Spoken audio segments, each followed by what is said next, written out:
नमस्कार, मैं हिमांशु हाजिर हूं बोकारो दिन भर लेकर। हमेशा की तरह बोकारो की खबरों में जिले में सभी 9 प्रखंडों की बात होगी, देश और दुनिया की भी बात होगी और बड़ी खबरों पर चर्चा भी होगी। पर न्यूज़ पर नज़र डालने से पहले आज बात कर लेते हैं बोकारो टाइम्स की। Bokaro times the times media का डिवीज़न है, यानी कि एक भाग है द टाइम्स मीडिया, जिसका टैगलाइन है द न्यूज़ यू नीड। सूचना, सरोकार और समाधान की पत्रकारिता में हम विश्वास करते हैं। इसलिए हमारे कार्यक्रम बोकारो दिन भर में हम बोकारो की बड़ी खबरों की सूचना देने के साथ साथ ऐसी भी सूचना देते हैं जो किसी न किसी तरह से बोकारो वासियों के लिए मदद करता हो।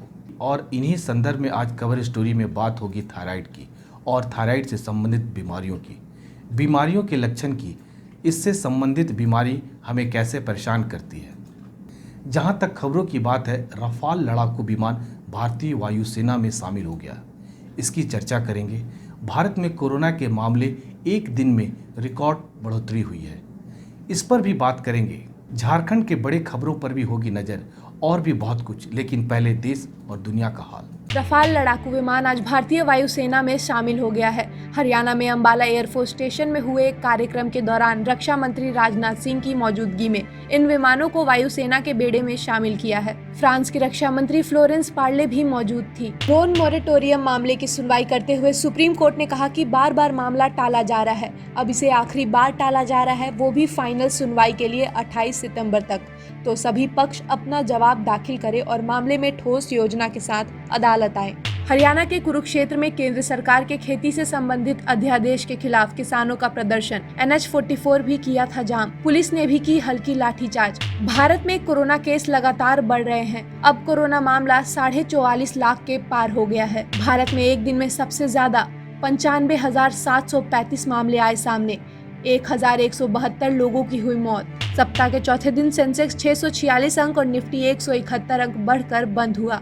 सोने की कीमत 10 रुपए प्रति 10 ग्राम गिरी, तो वहीं चांदी का दाम 660 रुपए प्रति किलोग्राम बढ़ा। अब एक नजर आपके राज्य झारखंड के 3 बड़ी खबरों पर। झारखंड विधानसभा मानसून सत्र के दौरान बिना कोरोना टेस्ट नहीं मिलेगी विधानसभा में एंट्री। आपको बता दें, झारखंड विधानसभा मानसून सत्र 18 से 22 सितंबर 2020 तक होगा। देवघर साइबर पुलिस ने गुप्त सूचना के आधार पर छापेमारी कर 11 साइबर अपराधियों को किया गिरफ्तार। झारखंड में एक दिन में कोरोना के 2,676 नए मामले आए सामने, 14 लोगों की हुई मौत। तो ये थी देश और दुनिया और झारखंड की खबरें। अब नजर डालते हैं बोकारो के 9 प्रखंडों की खबरों पर, जो आज सुर्खियों में बनी रहे। बोकारो के सेक्टर 12 के करीब राष्ट्रीय राजमार्ग से सटे गरगा नदी में गुरुवार सुबह उस वक्त सनसनी फैल गई जब एक 12 वर्षीय छात्र का शव गरगा नदी से बरामद किया गया। बताया जा रहा है कि छात्र धुंधीबाग के करपुरी चौक निवासी विभूषण सदा का बेटा है। परिजनों का कहना है कि छात्र सुबह 4 बजे घर से खेलने के लिए निकला था। पुलिस ने शव को कब्जे में लेकर पोस्टमार्टम के लिए भेज दिया है। भोरे 4 बजे निकला बच्चा के साथ में खेलने के लिए।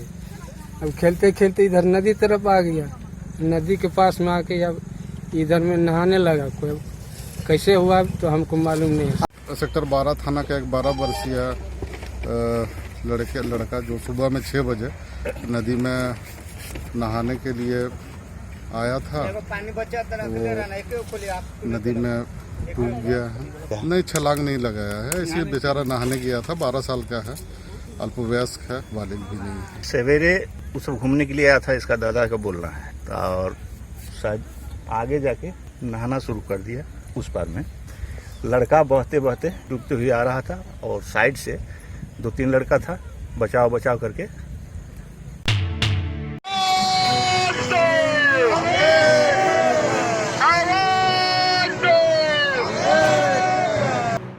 बोकारो मृत कर्मचारी के आश्रितों ने आज फिर अपनी नियोजन की मांग को लेकर एडीएम बिल्डिंग के सामने अपनी आवाज तेज की।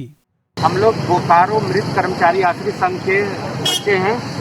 अभी विगत कुछ दिन पहले यहाँ मैनेजमेंट के साथ और यहाँ जो प्रतिष्ठित यूनियन है, यूनियन के साथ मिलके हमारे यहाँ पे जनवरी माह में प्रपोजल बनाया गया था। एक विधिगत सहमति बनी थी कि इनको प्रपोजल बना के कॉर्पोरेट भेजा जाएगा और इनको नियोजन, इनके सारे आश्रितों को एक मुश्त नियोजन दिया जाएगा।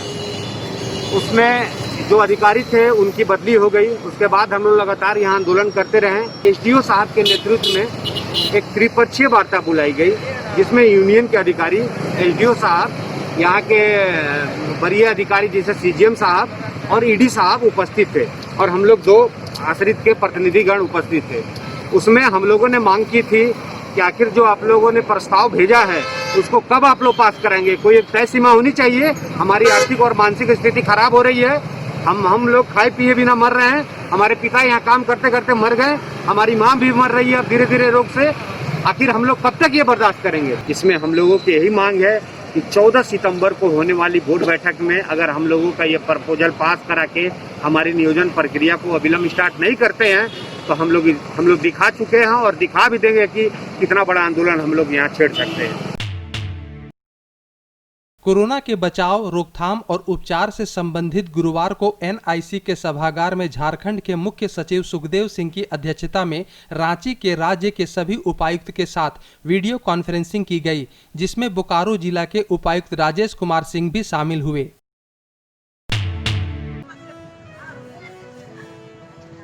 जीवित पुत्रिका व्रत यानी जितिया माँ अपने बच्चों के लिए किया करती है।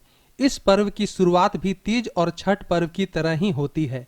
कल बुधवार को जितिया व्रत नहाए खाए के साथ शुरू हो गई और आज पूरे दिन की निर्जला उपवास के साथ व्रत आरंभ हो गया। अगले दिन यानी शुक्रवार की सुबह पूजा के बाद जितिया व्रती अपने बच्चों की मंगल कामना और लंबी उम्र के आशीर्वाद के साथ व्रत खत्म करेंगी। बाजारों में इस व्रत की शुरुआत सप्ताह भर पहले से ही देखने को मिलती है। जगह जगह रेशम के धागे विभिन्न रंगों के बिकते नजर आने लगते हैं। कारीगरों के हाथ से जगह जगह जितिया पूजा में व्यवहार आने वाले रंगीन रेशमी धागों में कारीगरी सप्ताह भर पहले से ही शुरू हो जाती है। इस व्रत में सब्जियों का भी बहुत महत्व है। पारण के दिन यानी जिस दिन व्रत खत्म हो जाती है उस दिन 8 प्रकार की सब्जियों का सेवन जितिया व्रती करती हैं।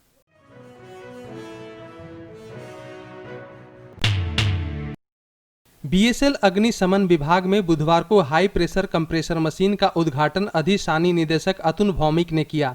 हाई प्रेशर कंप्रेसर मशीन का इस्तेमाल ब्रेथ एयर सिलेंडर को रिफिल करने के लिए किया जाता है। अग्निशमन विभाग में इस मशीन के हो जाने से अग्निशमन सेवा के जवानों को फायर फाइटिंग के दौरान और अधिक आसानी होगी। कसमार प्रखंड के सिंहपुर में बुधवार को जागो जगाओ संस्कृति कला मंच ने कलाकारों के बीच खाद्य सामग्री का वितरण किया। पेटरवार तेनू चौक पर पेटरवार थाना प्रभारी विपिन कुमार ने पुलिस बल के साथ वाहन जांच अभियान बुधवार को चलाया। सदर अस्पताल से फरार लैपटॉप चोरी के आरोप में युवक को चास पुलिस ने बुधवार को जरीडी से गिरफ्तार किया।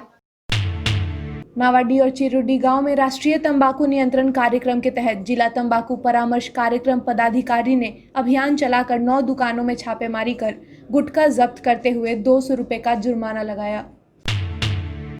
बुधवार को चंद्रपुरा थाना के सीसीएल तारमी साइकिलिंग कॉलोनी में चंद्रपुरा पुलिस ने औचक छापेमारी कर कोयला तस्करी में लगी 3 मोटरसाइकिल समेत 8 टन कोयला जब्त किया, लेकिन कोयला तस्कर पुलिस को चकमा देकर भाग निकले। चंदनकेरी सामुदायिक स्वास्थ्य केंद्र परिसर में बुधवार को 85 लोगों का सैंपल लेकर जांच के लिए भेजा गया। सैंपल के साथ साथ स्क्रीनिंग टेस्ट भी की गई और कई लोगों को विटामिन सी की गोलियां भी दी गई। तो ये थी बोकारो जिले की बड़ी खबर। अब चलते हैं आज की कवर स्टोरी पर। थायराइड से संबंधित बीमारी आज एक आम समस्या बन गई है। भारत में लगभग 42 मिलियन यानी कि 4 करोड़ 2 लाख लोग थायराइड से पीड़ित हैं, जबकि भारत में 10 में से 1 व्यक्ति हाइपोथायराइडिज्म से पीड़ित है। यह समस्या इतनी आम होने के बाद भी लोग इसके बारे में जागरूक नहीं हैं।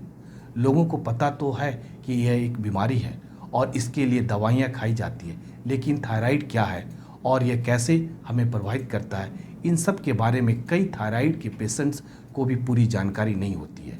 और जिन लोगों को थायराइड नहीं भी है उनके भी दिमाग में थायराइड को लेकर कई सवाल घूमते रहते हैं कि कहीं उन्हें तो थायराइड नहीं है और अगर हो भी तो पता कैसे चले। इस आम बीमारी के बारे में लोगों को जागरूक करने के लिए आज हमने बात की डॉक्टर सुधीर से। सबसे पहले हम उनसे जानते हैं थायराइड है क्या और पर्याप्त थायराइड नहीं बनने का क्या कारण होता है। थायराइड एक ग्रंथि है, हार्मोन निकालने वाला ग्लैंड है जो कि शरीर में बहुत तरह के फंक्शंस करता है। थायराइड की बीमारियां जो होती हैं वो अलग अलग किस्म की होती हैं। कुछ बीमारियों में थायराइड ज़्यादा काम करता है, थायराइड का हार्मोन ज़्यादा निकलता है। और कुछ बीमारियों में थायराइड का हार्मोन कम निकलता है। अधिकतर जो बीमारियां हमारे यहाँ होती हैं उसमें थायराइड का हार्मोन के सिक्रेशन कम होने की वजह से वो बीमारियां होती हैं जिनको हम लोग आमतौर पर हाइपोथायरॉयडिज्म कहते हैं। हमने जाना कि हाइपोथायरॉयडिज्म क्या है और हम जानते हैं कि थायराइड के विकार के कारण कौन कौन सी बीमारियां होती हैं और उनमें से ठीक करने के लिए कौन सी दवाइयां दी जाती हैं।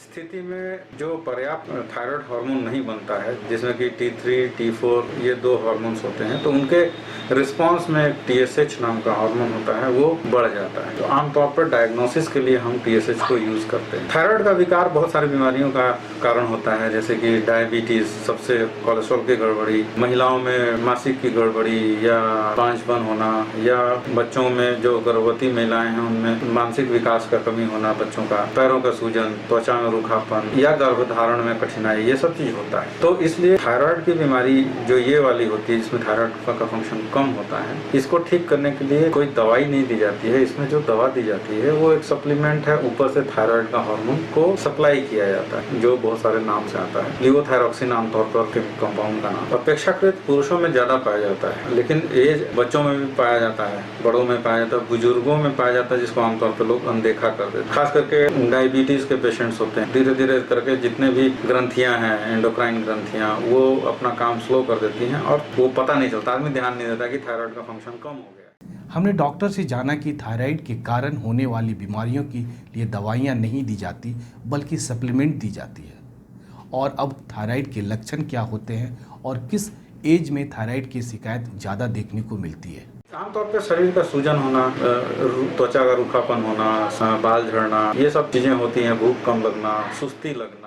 ऐसे एज तो नहीं है, एज सभी एज में होता है, लेकिन एडल्ट्स में आमतौर पर पकड़ा जाता है, जिसमें थायराइड का हार्मोन ज़्यादा रिलीज होता है। क्योंकि थायराइड शरीर के मेटाबॉलिज्म को, जिसको चयापचय बोलते हैं, उसको कंट्रोल करता है। अगर हार्मोन ज़्यादा निकलेगा तो शरीर दुबला हो जाता है, हार्मोन कम निकलेगा स्थूल हो जाएगा। अब जानते हैं कि थायराइड की दवाइयों का डोज क्या होना चाहिए और थायराइड के पेशेंट को किन किन चीज़ों से परहेज करना चाहिए। तो ये चीज़, थायराइड की दवाई जो है उसको वो एकदम जीवन भर लेना पड़ता है। अभी तक ऐसा कोई इलाज नहीं है कि वो दवाई, मतलब ये सप्लीमेंट है, इसलिए इसको लेने में कोई दिक्कत नहीं है। इसको खाली पेट लेना चाहिए, कोई भी चीज़ को खाने से कम 1 घंटा पहले। आमतौर पर सलाह यही दिया जाता है कि सुबह उठिए और उसको खा लीजिए। जैसा कि आप बता रहे कि ये सप्लीमेंट है, जो आप बोल रहे हैं थायरॉक्सिन, उसका कंपोजिशन हार्मोन रिप्लेसमेंट है जी, तो क्या ये डिजीज में आएगा या फिर डिसऑर्डर में आएगा सर? ये डिसऑर्डर में आता है। और थायराइड के बारे में जैसे कि लोग खान पान के बारे में ज़्यादा पूछते हैं कि हाँ क्या खाना चाहिए, नहीं खाना चाहिए। कुछ थियोरिटिकली होता है कि गॉइटेरोजेनिक ग्लूकोसाइनोलेट्स होते हैं, जो कि जैसे कि बाजरा हुआ, सोए हुआ, शकरकंद हुआ, गोभी, पत्ता गोभी, ऐसा थियोरिटिकल है कि उनको खाने से थायराइड का हार्मोन का थोड़ा सा एब्जॉर्प्शन कम होता है। तो आमतौर पे ऐसे खाने के लिए मना नहीं किया जाता है। कोई भी इस तरह की चीज़ें जो होती हैं वो खाने की दवाई, जैसे थायराइड का हार्मोन ले रहे हैं, हार्मोन के 2-4 घंटे के बाद उस तरह की चीज़ें खाई जा सकती है। बाजरा में भी बहुत थोड़ा सा कंट्रोवर्सी है, वैसे आमतौर पर खाया जा सकता है। और थायराइड के जो हार्मोन होते हैं उनके साथ कुछ सप्लीमेंट्स और जो होता है वो चीज़ नहीं लेना चाहिए, जैसे कि आयरन हो गया, कैल्शियम हो गया, एल्यूमिनियम का सप्लीमेंट, गैस की दवाई होता है। ये सब चीज़ों के बीच में 4 घंटे का अंतर होना चाहिए। थायराइड का जांच करवाना बहुत ज़रूरी है ताकि पता चले कि हम जो दवा खा रहे हैं वो काम कर रही है कि नहीं, सप्लाई जो हो रहा है वो पर्याप्त हो रहा है कि नहीं, और डोज को चेंज करने की आवश्यकता पड़ेगी कि नहीं। ये सब बहुत सारी चीज़ें हैं जिनको कि चिकित्सक डिसाइड करें। तो ये थी थायराइड से कुछ जुड़ी महत्वपूर्ण जानकारियां, जो कि एक थायराइड के पेशेंट को किसी भी आम व्यक्ति के लिए जानना जरूरी है, ताकि हम थायराइड के बारे में अवेयर हो सके। ऐसे ही हम आपको हेल्थ से जुड़ी महत्वपूर्ण जानकारियां देते रहेंगे। अब जान लेते हैं मौसम का हाल। कल शाम में हुई हल्की बारिश से मौसम सुहाना हो गया है। हालांकि आज दिन भर धूप और बादल की आंख मिचौली चलती रही। मौसम विभाग के अनुसार अगले 2 दिनों में भारी बारिश और वज्रपात होने की संभावना जताई जा रही है। आज का अधिकतम तापमान 33 डिग्री सेल्सियस और न्यूनतम तापमान 26 डिग्री सेल्सियस रिकॉर्ड किया गया। आप अपने आसपास की घटनाएं और समस्याओं को हमें व्हाट्सएप कर सकते हैं। हमारा व्हाट्सएप नंबर है 9334210302। फिर मिलेंगे बोकारो दिन भर में, सोमवार से शुक्रवार रात 8 बजे। तब तक के लिए नमस्कार। बने रहें thetimes media.com पर। आप हमें फेसबुक और यूट्यूब पर भी देख सकते हैं।